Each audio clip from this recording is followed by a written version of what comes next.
Friends, welcome to Ashok Iyer channel. இப்போ வந்து நம்ம வந்து காஞ்சிபுரம் இட்லி செய்கிறாங்க. நம்ம வீட்டில் ஏற்கனவே வந்து ஷார்ட்ஸில் போட்டிருப்போம். நம்ம சின்ன இன்ட்ரோடக்ஷன் கொடுத்துருக்கோம். நாங்கள் காஞ்சிபுரம் இட்லி ரெடி ஆனோன்னு காமிக்கிறோம். இட்லி ரெடி ஆனோன்னு காமிக்கிறாங்களாம். காஞ்சிபுரம் இட்லி, சூடான சுவையான காஞ்சிபுரம் இட்லி செய்முறை. அடுப்பு பற்ற வச்சுக்கணும். முதல்ல அடுப்பானா இருக்கா? ஓகே. கீழே வந்து இதுனா இட்லி பாத்திரமா? இட்லி பாத்திரம் தண்ணி ஊற்றி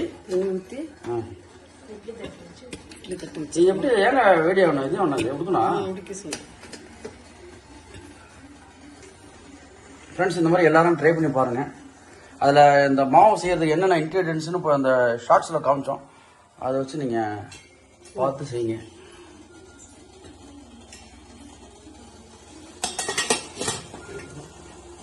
ஓகே. எவ்வளோ மணி நேரம் ஆகுது இட்லி வேகிறதுக்கு? ஒரு 20 நிமிஷம் ஆகும். 20 நிமிஷம். எல்லாருக்கும் வேர்த்து ஊற்றுது. ஏன்னா வந்து ஒரே ஹாட்டாக இருக்கு. இங்கே பார்த்தாலும் மழை, வெயில் ரொம்ப கடுமையாக இருக்குனால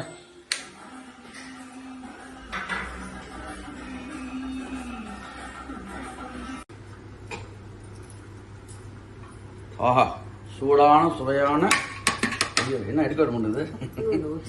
சூடான சுவையான காஞ்சிபுரம் இட்லி ரெடி. அட லேசாக எடுத்து 2 மூணு வச்சு ஜாச்சுட்டாவே. வேடிய சூடு அதிகமாக இருக்கனால எடுக்க கஷ்டம்.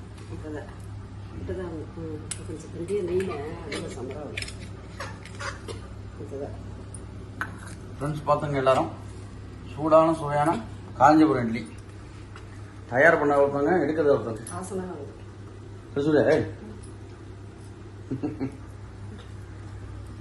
செஞ்சவங்க வந்து இவங்க, எடுத்து சாப்பிட்றோம். இவங்க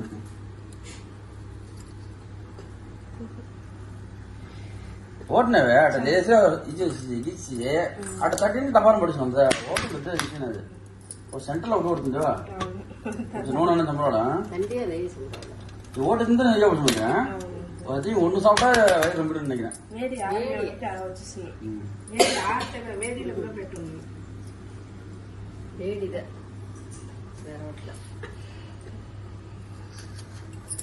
நேற்று எடுத்து தானே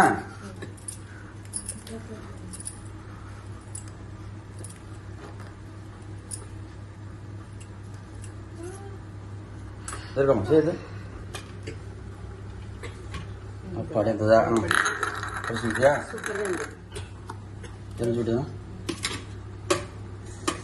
ஐயோ வேடி, சூடு பயங்கரமா இருக்கு. ஐயோ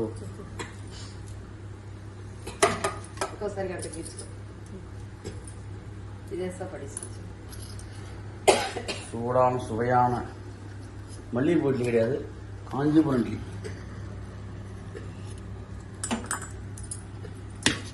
எடுக்கிறதா கொஞ்சம் கஷ்டமா இருக்கும். கொஞ்சம் எண்ணெய் தடவி மாதிரியா. சூப்பர்.